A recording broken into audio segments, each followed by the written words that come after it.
What's a secret you're taking to the grave but willing to share? My brother's high school girlfriend gave him her velvet scrunchie to wear on his wrist as a symbol of their relationship, a little token that meant they were together. They were inseparable, the kind of high school sweethearts who everyone assumed would last forever. But then a pandemic struck during their senior year and everything changed. When they broke up, my brother was devastated. Completely heartbroken, that scrunchie became even more significant to him. Meanwhile, I had my own special scrunchie, a lucky velvet one that I always used to tie up my hair before exams. But on the morning of one of my finals, when I was already stressed out because everything was happening online thanks to the pandemic, my scrunchie elastic snapped. I ran through my things, desperate to find a replacement, but I was out of hair ties. That's when I saw my brother's ex-girlfriend's scrunchie, sitting there in his room. Without thinking too much about it, I grabbed it, switched it with mine, and used it to tie up my hair. I never planned on keeping it, but after the exam, I just couldn't bring myself to give it back or even mention it to my brother. A few months after they broke up, my brother and his friends decided to have a symbolic bonfire to help him move on. They gathered all the love letters she'd written him and burned them. Later that night, when I picked him up, he was still emotional, and he told me, "The hardest part was getting rid of the scrunchie because it still smells like her." My heart sank when I heard that. I didn't have the courage to tell him the truth, that the scrunchie he thought he'd let go of was actually still with me, wrapped around my wrist during my final, and tucked away in my drawer afterward. It's been 4 years since then, and my brother has moved on with his life. He's happy in a new relationship and that painful chapter is behind him, but he still has no idea that I have the scrunchie. The real one. The one that still probably smells faintly of her. That scrunchie has more plot twists than their entire relationship. Story 2. When I was in college, I deceived my LDR boyfriend, Jack. He found out when he was checking my phone and email and saw the chat messages. There were a lot of tears and pain. I stopped seeing the other person immediately as I felt guilty and broke all contact. I'm sure this guy was emotionally challenged and had a hard time as well. Jack asked me to come overseas and marry him. I guess he thought it would be a sign of loyalty, and I obliged. But nobody in either family or anyone really knew about it except for the two of us. People just knew that I was planning on moving overseas for work. I got married and had to come back to my hometown and wait for a year for visa approval. During that time, I met this colleague at work and was instantly smitten. We dated and did dirty stuff in the office the whole 8 months I was there, thinking all of this would be casual and I'd move overseas. Little did I know that I was head over heels in love with Bob. I left and we still kept in touch. He loved me too at the time.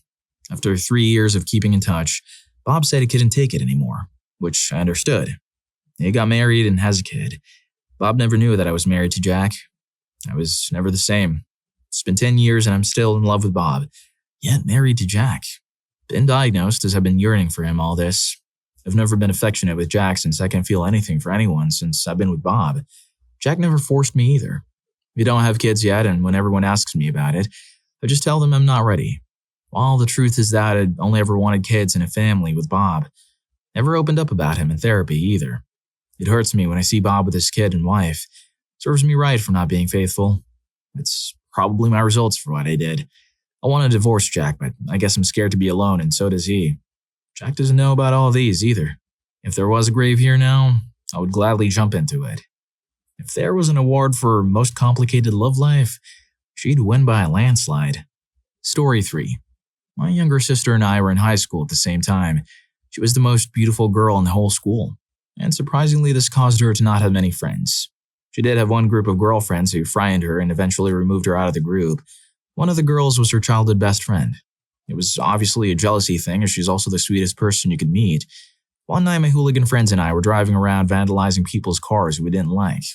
I know, so cool, just with things like glitter, beans, toilet paper, etc.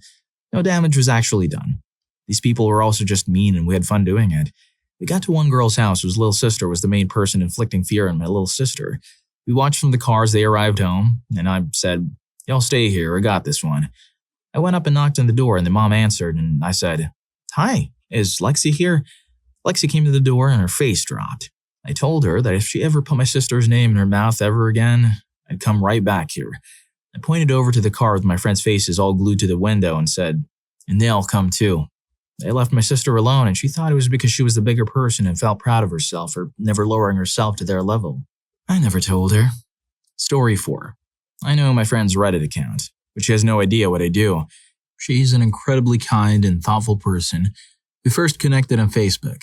bonding over our shared love for history. It all started because she found my profile picture cute, and we struck it off from there. She's from Europe, and despite the distance, we've become close friends. We even met in person when she flew out to see me, and honestly, she's fantastic. Back when pandemic first began, she was going through a really tough time. The stress was overwhelming for her. Her dad was so anxious about the situation that he nearly gave himself a heartache. And her boyfriend, don't even get me started on him. The rage I felt toward him was something I'd rarely experienced before. One day I was casually browsing Reddit, and I stumbled upon a post that caught my eye. It was an amazing account of the Mycenaeans and a deep dive into the possible true origins of the Trojan event. I found it fascinating, so I started following the user. They were clearly passionate about the subject, and it turned out they were getting their PhD in that very field. But then, one day, as I was scrolling through the profile, something strange happened. I noticed they had started posting personal diary entries, airing out their frustrations and feelings. It was clear they didn't have many people to talk to in real life, and they needed a space to vent. One of their posts included a picture of their pet and boyfriend, and that's when it struck me. I knew this person. It wasn't just a random Redditor, it was my friend. The topics, the style of writing, everything started to click. This was the same stuff we had talked about for hours. I realized I had unintentionally stumbled into her safe space. Reddit was her diary, the one place she could talk about things she couldn't share with anyone else. I knew that if she found out I had discovered her account, she would likely delete or abandon it altogether. That thought made me feel guilty, like I was intruding in something personal. So I did the only thing I could think of. I blocked her account and deleted any saved comments I had. I wanted to preserve her privacy and her peace of mind. I'll never tell her that I found her on Reddit, and I'll never reveal what I know. Now I know what some of you might be thinking. Didn't I just give away enough details for her to figure this out if she ever came across this post? After all, I mentioned her nationality, her area of study, and even the fact that she flew out to meet me. But don't worry, I've changed all those details here. So rest assured, Broseph, you'll never truly know who I'm talking about. Story 5. I have a confession to make, and it's a whopper. One time, my friends and I thought it would be hilarious to pull off a prank at our school. We had the bright idea of going into all the bathrooms and using a ton of paper to block the pipes under the sinks. You see, the sinks had cheap plastic pipes that were easily removable, which made replacing them a breeze for the maintenance staff. We carefully made our way to the bathrooms, giggling as we removed the pipes, stuffed them full of paper towels, and then carefully reattached them. Once we were satisfied that each sink was rigged for maximum chaos, we turned on every single faucet and shut all the bathroom doors behind us. With our prank set in motion, we felt a rush of adrenaline as we strolled back to the cafeteria. As we were eating and laughing, the fire alarm suddenly blared, echoing through the halls like an angry hornet. Fear ensued. We were herded outside to the soccer field in the freezing cold, barefoot and shivering because we weren't allowed back in the building to grab our shoes or jackets. I remember standing there, bundled up in just a t-shirt and jeans, feeling a mix of excitement and dread as fire trucks and police cars arrived on the scene. We stood there for what felt like an eternity, at least an hour, while our parents were called to come pick us up. As we huddled together in the cold, my heart raced with the realization of the chaos we had caused. Nobody had any idea what was happening, but I felt a knot of worry tightening in my stomach. Deep down, I knew it was our fault, and the guilt began to set in. Even though my friends and I kept our cool on the surface, we exchanged nervous glances, each of us silently confirming that we were in this together. Eventually, the fire department declared everything safe. Our school was closed for about a month and a half while repairs were made. The whole situation felt surreal. It was as if we had slipped into some strange alternate reality. All students had to be relocated to another nearby school, which was much larger than ours. Imagine being tossed into a new environment with kids you didn't know, all while trying to keep a secret that weighed heavily on our minds. My friends and I used to chat and play Xbox together, and in one of our late-night conversations in the chat room, we all agreed to never speak of the prank again. It became our unspoken pact, a secret we would carry with us forever. Every day at the new school felt like walking in eggshells, constantly worrying that someone would find out what we had done. I couldn't shake the feeling of worry that lingered in the back of my mind, mixed with a tinge of guilt and a splash of exhilaration. Though I knew the prank was just for fun, the results had turned our lives upside down in a way I never anticipated.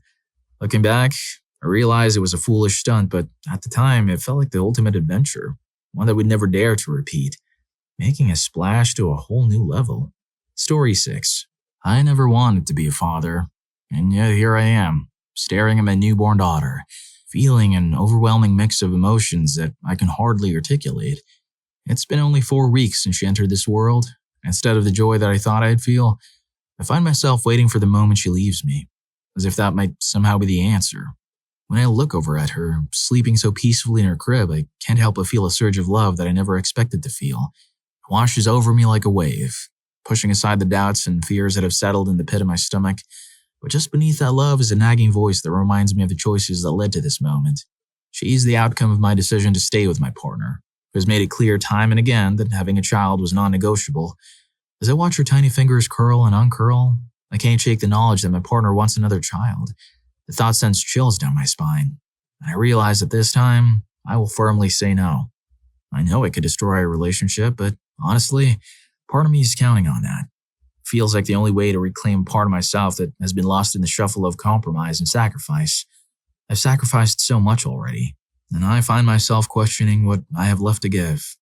I moved in with her just months after we started dating to help her take care of her 2 sons from a previous relationship. I thought I was stepping up, being the supportive partner, but looking back, I see it differently now. I've sabotaged jobs to ensure I could be there for her, often prioritizing her health over my own. I torpedoed my own master's degree, setting aside my dreams. My partner often complains that I'm not the same man she fell in love with. It's true. She has fought to change so much of who I am that it feels like nothing remains of the person I used to be. Story 7. I was in college on track to achieve my bachelor's degree back in 2008. My graduation ceremony was contingent on me completing a summer class after graduation. I walked to the ceremony, and then my family threw me a big graduation party, and I was showered with gifts, love, and support. They were so proud of me. The problem was I thought I would cakewalk the summer class, but ended up dropping out. I ended up working full-time not long after that, and quickly got promoted and got compensated well, so going back to school to finish my degree wasn't really in the plans. In 2015, I quietly took a remote class to do my degree requirements. The day I received my diploma, I cried my eyes out because I couldn't celebrate with anyone except myself. I couldn't come around to telling anyone I didn't graduate back in 2008. I don't want anyone thinking I misled them. Story 8. I was in a horrific marriage with my best childhood friend. We were together for 7 years and have 2 children.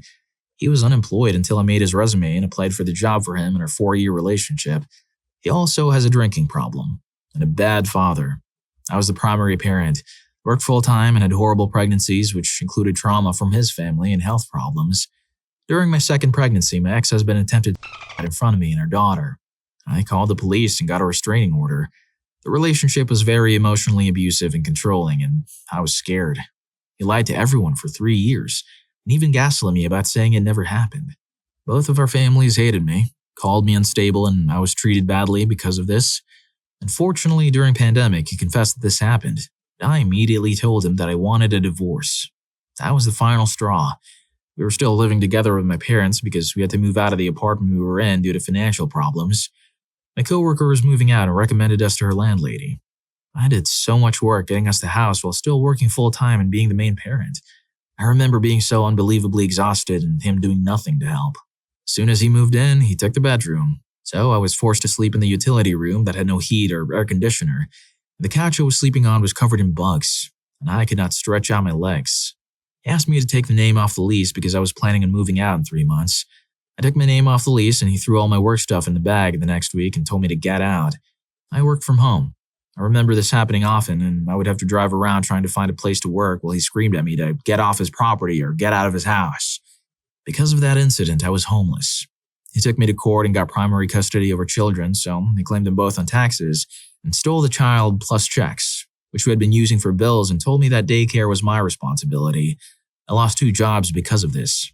Fast forward several years, I have consistently had to move, pay for daycare, pay insurance for me and the kids, pay his bills, and I have also paid for his King's Dominion membership, food, Christmas, holiday, and even birthday. I want the kids to see a good co-parenting relationship and also have a good place to live, but he's completely screwed me over. He's torn my life apart time after time in personal and traumatic ways. I've had problems with drinking and substance misuse to cope. I will never tell my children any of this because they love their dad, and I don't want them to change their opinion of him.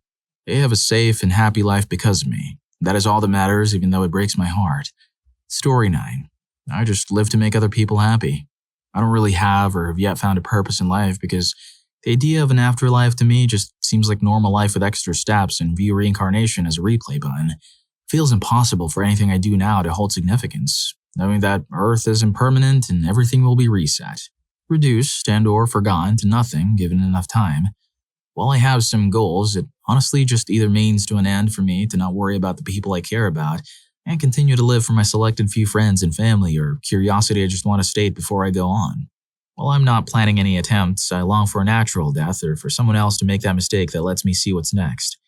To most people, I'm just seen as a resource, and I can't even serve that purpose before I'm gone. If it weren't for a few important people in my life, I would have already given up, donating my body to those who need it more than I do. I'm not trying to brag or anything, but I don't think my family could take another loss, and me and my sibling are the glue in a big family. My sibling once admitted that if I were to die unfairly, they'd likely follow me. That would probably trigger a chain reaction. My mother, already struggling to cope with losing her own mother a few years ago, wouldn't be able to handle losing two of her children. So I feel dragged to be there for them until I find something to give my life meaning to me, or at least that's the hope. Story 10.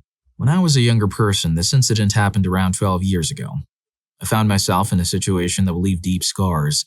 My little sister had gotten involved with some rather unsavory individuals. Concerned for her safety and well-being, my parents made the decision to force me to swap phones with her. At the time, I was still paying off my phone and couldn't afford to get a new one. This was before the era of automatic unknown caller blocking options, so I quickly became inundated with calls. I was receiving 2 to 3 calls a day from various numbers, most of which were either scammers or those friends of my sister who were demanding to know her whereabouts. When I didn't comply with their requests, things escalated. The threats turned real as they began sending me threats and showing up in my workplace, creating a hostile environment not just for me but also for my girlfriend at the time. The situation dragged on for 2 years, during which I received minimal help from the police. Their response was disheartening. They dismissed my fears, telling me that guys shouldn't feel intimidated, and urging me to get my stuff together and move on. My therapist at the time seemed to echo the sentiments of the police, advising me to toughen up and also breaching confidentiality by notifying my parents about what I was experiencing. While I'm not entirely sure how ethical that was, I like to believe confidentiality should be upheld. I also have a profound fear of phone calls. The sound of a ringing phone sends me into a spiral of worry, as I relive the moments when those defrauders would call and threaten me. In public situations, I find myself overly cautious, constantly scanning my surroundings for potential threats, which drains my mental state and leaves me feeling exhausted. Despite all of this, I still find it incredibly hard to talk about my experiences. I fear being ridiculed, which makes sharing my story feel even more daunting. However, I'm currently working through these feelings with a different health professional who is more understanding and supportive. Hey, good for you, man. Anyways, if you're enjoying the video, don't forget to hit that subscribe and like button for more videos like this. Story 11. One of my friend's dad texted me, by mistake, a message intended for his secret lover. This was more than 15 years ago, and I was in high school. We were on vacation with a group of people, including a bunch of my friends and their respective families. Keep in mind, this was the time you had to pay for roaming services while traveling abroad. So the only way my friend and I had to communicate was through his dad's phone and mine. One night I received a text saying, "I love you, good night," from his number. I knew it wasn't my friend texting me good night, and my mind went erratic trying to figure out why and to whom he was texting this to. I spoke to my parents, and they told me not to say anything until we knew more. The dude didn't even say, "Sorry, wrong number," nothing. A week into the vacation trip, we were all hopping into vans to do a tour. Randomly, I ended up seated next to my friend's dad. Minutes into the van ride, he asked, "How far are we from our country?" To which my dad replies, "Like an hour or so by plane." He pulled out his phone. I began to sweat. He searched for a name that the first 4 letters matched my last name. I popped up first in the search. That's when I knew he sent the goodnight message by mistake. He proceeded to text the person that had a typical male name. "So close yet so far. I miss you." I was trembling. I wanted to laugh. I didn't know what to do. Was he being sassy? Was his wife aware? Is this an open marriage? What am I missing? I talked to my parents again when we reached our destination, and they told me not to get involved and that he was obviously having a secret relationship. 2 years after that, my friends and I were gathered in this particular friend's house and talking about everything and anything. After a couple of drinks, this friend opened up about how his dad was with a woman from their office, that he had her under a male nickname to avoid suspicion, that he had put a lot of things under her name and that it was a horrible legal battle and they all suffered a lot, and that they're almost certain the affair started around the same time we all had that vacation trip. I had to act surprised, hugging her with the rest of my friends like I knew nothing. Still, to this day, she doesn't know that I've known since almost day one. If there's ever a need for a spy in the family, he's the one to call. Story 12. I have a pretty mild secret that I'm willing to share, one that speaks to the complexities of friendship and perception. I have a friend who has been single for an extended period, and whenever we find ourselves discussing relationships or girls, he always circles back to one particular girlfriend he had in high school. It's almost as if this relationship has become a cornerstone of his identity, a narrative he revisits time and time again. He speaks about her with such nostalgia and intensity, embellishing the story with details about their passion and connection, emphasizing how life circumstances ultimately pulled them apart. What he doesn't realize, however, is that I know for a fact that the girl he refers to did not have a relationship with him in the way he believes. I've spoken with at least 3 different people who flirted with her during the timeline of his so-called relationship, and I know she went on to have a significant relationship with another guy for several years before moving away. From what I can gather, my friend was never more than an orbiter in her life during high school, someone who lingered in the sidelines, hoping for more but never really achieving it. It's strange to see him twist reality to make their friendship appear like a full-fledged romance. I can see the hurt and longing in his eyes when he talks about her, and it's hard for me to reconcile the truth with the fantasies built up in his mind. Part of me feels a sense of responsibility to correct him, to set the record straight, but I just can't bring myself to do it. I understand that everyone has their own way of coping with heartbreak and disappointment, and perhaps this is his way of keeping hope alive. So, instead of challenging his narrative, I find myself nodding in agreement whenever he brings her up. I listen patiently, providing him with the emotional support he seems to crave. It's a delicate balance, being a good friend while holding on to a truth that could potentially shatter his carefully constructed reality. I've learned to navigate this unspoken agreement, maintaining the facade to protect his feelings. I can't help but wonder if he'll ever come to realize the reality of the situation, or if he'll continue to romanticize what was truly never there. It's a fascinating yet somewhat heartbreaking glimpse into the way we all cling to our pasts, creating narratives that serve to shield us from the complexities of real life. Memory can be a funny thing. If he keeps telling himself some stuff, eventually he'll believe that it happened. So he might not be lying and genuinely thinks that it was true. Story 13. My big brother is a die-hard Ronaldo fan. His loyalty to the soccer star is unmatched, and he's followed every game, every goal, and every achievement for as long as I can remember. Around the time of my brother's birthday, I found myself in Dallas, where, coincidentally, Ronaldo had a game scheduled in the city. I saw this as my golden opportunity to give my brother an unforgettable gift. Excited by the prospect, I quickly asked my uncle to take me to a local sports store. With my savings in hand, I bought a Ronaldo jersey, imagining how thrilled my brother would be to receive it. The anticipation of the moment kept me buzzing with excitement as we made our way to the hotel where Ronaldo was staying. I waited outside for hours, clutching the jersey and hoping for just a fleeting glimpse of my idol. But as time passed, my hopes began to fade. Ronaldo never came out, and soon enough, my flight back home was approaching. On the flight back, I took a deep breath and decided to sign the jersey myself. I spent time studying Ronaldo's signature, practicing it in my mind until I felt confident enough to replicate it. When I got home, I found a couple of believable photos of Ronaldo walking and posed in a way that suggested I had taken those pictures myself. I carefully edited them to make them look authentic, enhancing the illusion that I had actually met him and captured those moments. Finally, the day came when I presented the jersey to my brother. As he tore through the wrapping paper, I could see the confusion and excitement dancing across his face. When he finally revealed the jersey and saw the signature, he fell to his knees in shock and happiness. The sheer joy in his eyes was priceless, and I knew I had pulled off the perfect surprise. Even now, 15 years later, he still cherishes that jersey as if it were a treasure. He talks about it weekly, proclaiming it the best gift he has ever received. To this day, I can't bring myself to tell him the truth. The joy it brought him is something that can never be taken away, and I want him to hold on to that happiness forever. So, the secret remains locked away with me, taken to the grave. And your brother doesn't happen to have Reddit, does he? Story 14. My younger brother and his wife were struggling financially after having a kid. They were both in school full-time and both worked to try and make ends meet. But one particular month, things were looking really rough because he got injured and couldn't work. I was working overtime at a really well-paying job at the time. So one night after getting paid, I went to their place and put an envelope with my entire pay into their mail slot in the door. I was accompanied with a letter I typed, pretending to be an old lady in the apartment building who had seen them with their newborn and wanted to help the new parent out. The relief they got from it was repayment enough for me. I don't want him to ever find out it was me. And now that he's graduated, he's the one working at a well-paying job and I'm currently disabled, unable to work. Funny how life works out that way. Story 15. One day I was looking for my social security card in my mom's briefcase. She kept all her important documents, birth certificate, tax stuff, etc. When I was looking for it, I noticed a letter that said treatment plan.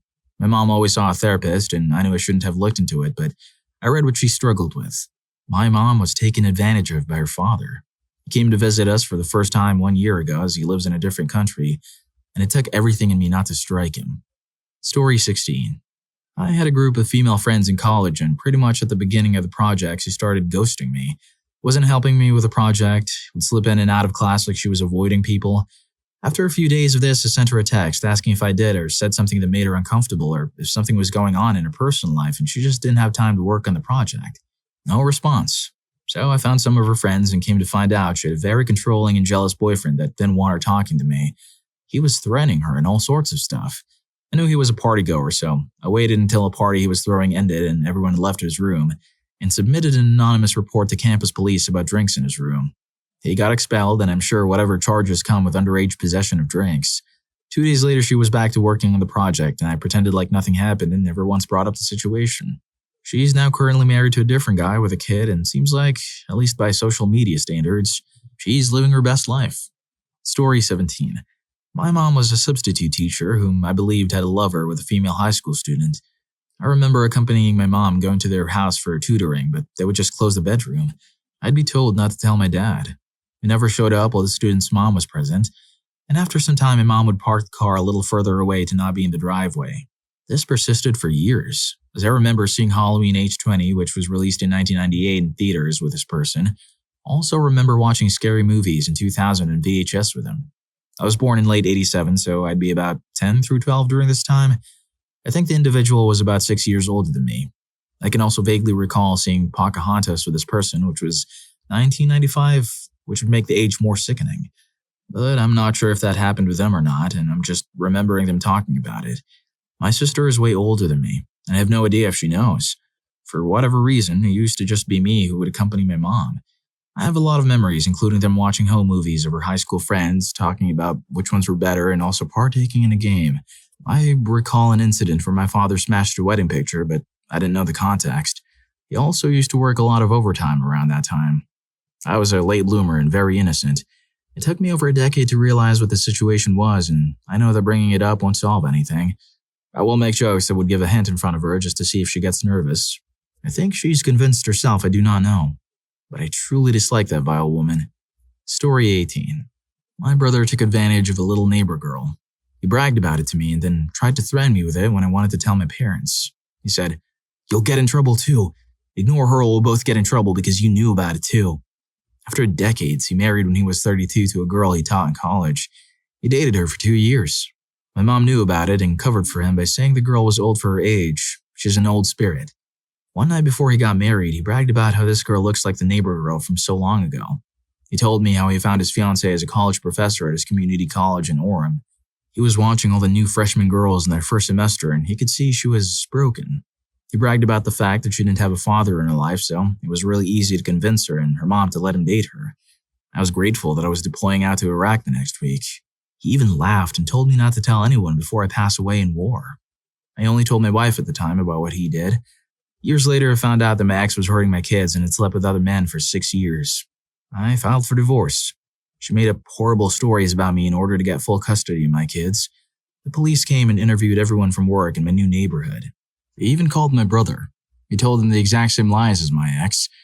Eventually, the police closed the case due to my ex-wife's lies and that my boss provided evidence that I was at a work party the night they claimed it happened. The police said that my brother's interview was word for word the same as my ex. That is what made them realize that it was a manufactured situation. To this day, my brother claims I'm into someone younger than me and this has caused a big problem in our family dynamics.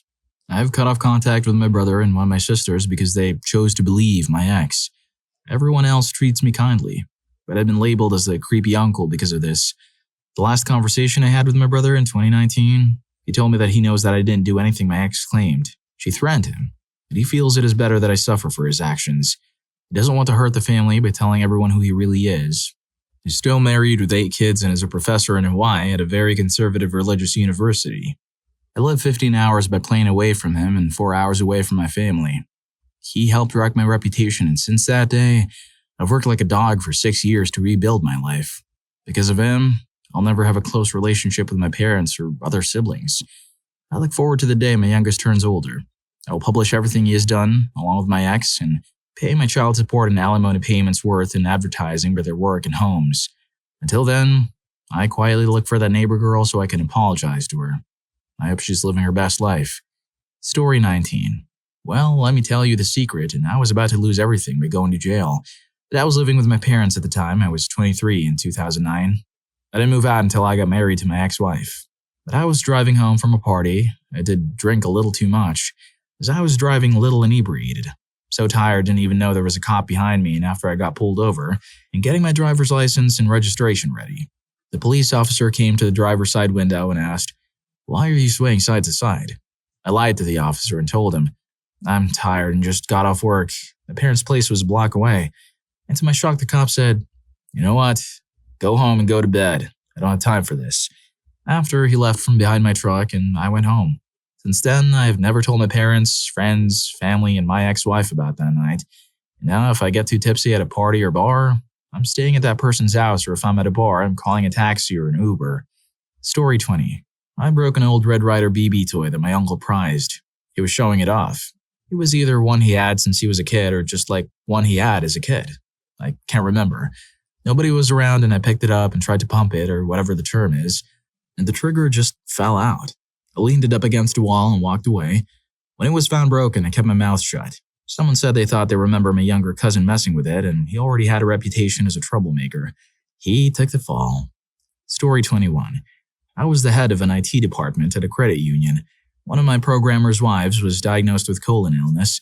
He needed time out of the office and his paychecks were interrupted. The department took up a collection and I contributed what everyone did, but I also went to the grocery store and bought several $100s in gift cards so we could buy food. I gave them anonymously because I didn't want the other guys on the team feeling like they needed to donate more. The programmer asked everyone, including me, if they knew where the gift cards came from. He told me they made a big difference and just wanted to thank the person. I never told him it was me. His wife passed away at 39. He passed away a few years ago in his mid-50s. His life was hard enough. He didn't need to feel indebted to me. Story 22. My older brother passed away when I was in 3rd grade, and my mother would have long conversations with me about him, and at one point asked me if I thought he would have been fine being cremated. I of course said yes, but the truth is, he hated the thought of being cremated. And a month before this incident, me and my brother had been talking while doing chores on the topic of a boy who used to live in our neighborhood but passed away due to health problems, and how his parents had decided to cremate him, and my brother was not at all shy to tell me his thoughts of how it was stupid, and cremation was something he would never want done. I never plan on telling my mom, as what's done is done, but I occasionally find myself staring at his urn and regretting not telling her when she asked. Story 23. So, my best friend of 4 years just ended our friendship over something foolish. She has a brother who's sassy, and so am I. One day, his boyfriend invited me to the back of the house and asked me to play a game with him, which I did because we were all cool. Now, just to clarify, I'm not a drinker at all. I absolutely despise alcoholic beverages now, but at the time, he offered me a drink and went ahead to get me intoxicated. Basically, he took advantage of me even though I told him to stop. Story 24. It's definitely not that bad, but when I was in middle school, I went through a bad breakup and stalked him after that. I knew his classes, his friends, his social media. Well, I was eating in the class that was split in half during lunch, and his stuff was there. Me and a few of my friends hid his stuff when the teacher was out of the room. We put it underneath a table in the corner of the room and put a chair in the way so it wasn't visible. He ended up going home with nothing but his phone and a 3-day weekend. I saw him later that day, frantically looking in every class he had that day, and he was audibly getting upset about it. I still feel bad for doing it. Story 25. In the early 1980s, I was in the military. On an extended deployment from Japan to Korea, I rented a room behind a bar. It was between operations and I was part of a skeleton crew that stayed back to maintain our tent camps and facilities. I slept in that room nightly for several months. Rent was cheap and in a cold tent during the Korean winter. My rent covered a decent-sized room, electricity, and charcoal for heat. I bought a futon to sleep on, a radio, and a small electric cooktop. The bonus was I hung out in the bar often.